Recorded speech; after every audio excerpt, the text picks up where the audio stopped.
So I made a series of Unbecoming First Lady, a title I never asked for. I made a series about that.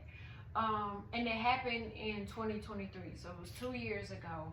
And I was in this relationship with this self-proclaimed pastor, and it was toxic. It was abusive, mentally, physically, emotionally, spiritually abusive. And I thought because I was out of it and I had gone through therapy, I was over it. Well, I'm scrolling on TikTok and CL Lambert, I think, or I'll put it up here. I'll put the picture up there so y'all know. Anyway, Whole Tactics came across my screen for a second time.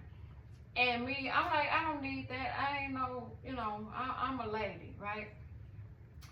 But something said, listen to it. And as I was listening to it, and I had got probably like chapter 4, and I had started to be triggered. And I was like, oh, where is this coming from? Like, I got uncomfortable. So I was like, where is this coming from? And it was like, you lived through it, just barely. You grew through it, and you got over it, but you didn't give any lessons. Like, what did you learn? Like, you went through it, you got through it, you made it through it, but something's still there that's triggering. And this is a book I recommend my kids read it, listen to it. I've listened to it twice before. I really honestly got an understanding of it. Now it's time for me to order the book because I need to highlight some stuff and I need to make notes.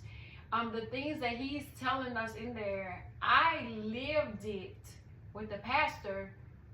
And had I listened to this book when it came out in 2018, I probably could have avoided some of these red flags.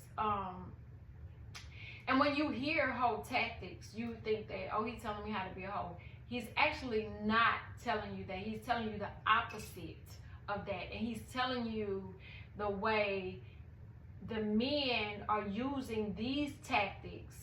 If we just flip it on them,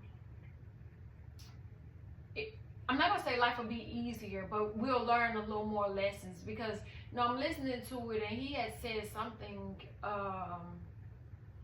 and it was like, oh my God, I flashed back to 2023 and I was like, 2025 didn't even exist listening to that book because I flashed back and it was like I lived in the moment, and that's how triggering this book was. But it was also eye-opening to say, okay, if I'm being triggered by this book from something that happened 2 years ago, then somebody else may be triggered from something that happened 20 years ago, and she's able to go into it and work through it and see. But it also gives the younger women an understanding of how the male mind works, because that's what he's doing. He's telling you how the man thinks. Even though, we feel like, I know a man thing. I got brothers, I got cousins, I got homeboys. Yes, I have all of those.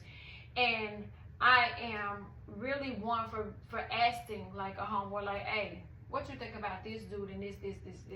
And I don't think I did that with the pastor. I don't think I asked anybody because honestly, I didn't think it was going to get serious. I didn't think it was going to go anywhere. I mean, he didn't live here. I had no plans of relocating, so I really didn't think it was going to go on as long as it did, or it was going to get as serious as it did.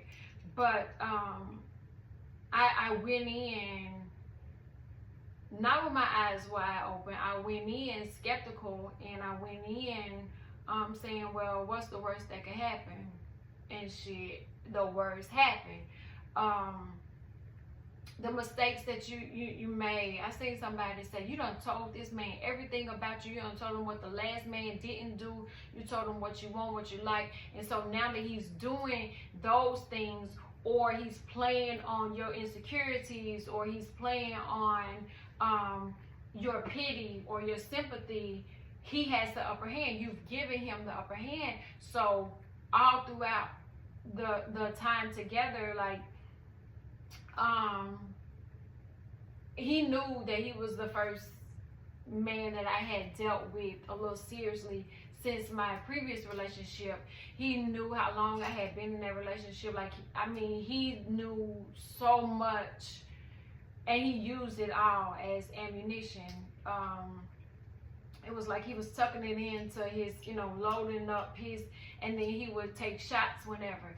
And I went in saying, well, let me be honest. I've been through this, I've been through this, I did this, I did that, I haven't did this, I haven't did that. That was my mistake. And I learned, now I don't do that, I listen. But I heard somebody else say, when a man say, what kind of man you looking for, you never tell him what you're looking for, because he's easily going to put on that mask and appear to be that man until he can't anymore and the mask start falling off. And so when a man, what you looking for? My first answer is always, I'm looking for a man like Nas. And they're like, what? You want a rapper? I thought you... And it's not so much as... that he's a rapper. He's educated. He's thought-provoking. He's thoughtful. He's, that dream guy that you would want. But it's also, I've read things where he's provided income, not just for his kids in the future, but other kids. Like, Hit Boy said that he put his son on as a producer, which means on King's Disease, that his son gets royalties from. Like, it's just different things like that. So you tell him you want a man, which one of the things that in the book they say, joke like this, or tell him this or tell him that, which is something that I did, but not knowing that it's like a reverse psychology thing. So they reversing it on you, and then you got to put your reverse, skip you, Uno, back to you on them, because they say it's chess, not checkers. So you playing chess, they playing Uno, he playing spades, they playing Pacino. Everybody's playing a different game, and so nobody's on the same accord. You out here just, what's the game? You just like a pinball. You just bouncing around. I'm too old for that. I'm not gonna do that. So going through what I went through, one thing I can say, I won't do it again. That I won't. I'm still open to dating, but it's got to be healthy dating. I do have boundaries. I do have things that I will accept and things that I won't accept, which I had to learn the hard way by going through that and growing through it. This whole process was a growth process, because again, I'm like, it's 2 years later, he there, I'm here, we'll never have to speak again, but I'm listening to a book and I'm triggered. And the way the triggers was, it was like when, my stress, it was like, ow, ow, like, it was like, hey, he talking to you, that remember this? And so I suggest, advise, highly recommend that all women listen to, read, get some cliff notes, go to his Twitter site, do wherever you can, just to get exposed to this book and this knowledge that he's giving us for like $25. It's well worth it. I actually want to do book club meetings. Like, we listen to a few chapters, we write about it, and then we discuss it, go read, come back. Like, I really think that this book is something that, especially single Black women, I highly, there is no, I'm not getting paid. I never met the man. I want to reach out to him because he does give you, he say, he answers his emails and stuff like that. So I do want to reach out to him. But this is not promotional. I'm not paid to do it. I just listen to it, and I highly suggest, I highly recommend, I highly advise. If you are a single female, this book is, even if you're not single, you're in a relationship, because something in there that he said, and I was like, oh, damn, so I got to do that when I get in a relationship, that I'm going to have to change up this. So if you looking for your next good read, hold tactics. Don't let the name turn you off. It is not what you think it is.